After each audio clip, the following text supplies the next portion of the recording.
अस्सलाम वालेकुम रहमतुल्लाहि व बरकातुहू।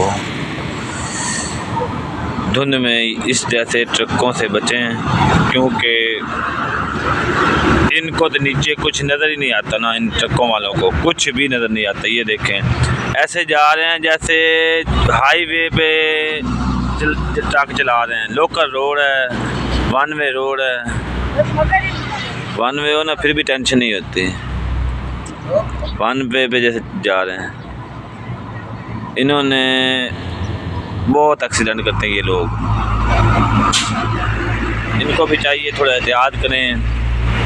आम रोड है, यहाँ पर रेडी वाले, रिक्शे वाले, पिंडों देहातों से निकलने वाले, दांत रेड़ा वाले लोग होते हैं, तो ये लोग कुचल के चले जाते हैं। बड़े बड़े एक्सीडेंट हो चुके हैं यहाँ पे। चिंचावनी रोड से लेकर साहिवाल छावनी तक इन्होंने बहुत एक्सीडेंट किए हैं।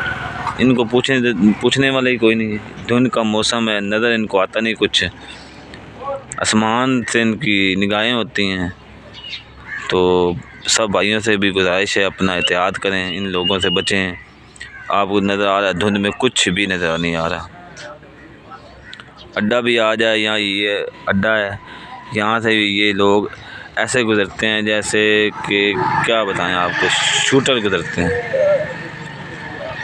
आप देख रहे हैं आजकल धुंध की वजह से बड़े एक्सीडेंट हो रहे हैं। अल्लाह पाक सब को सलामत रखे, खुश रखे।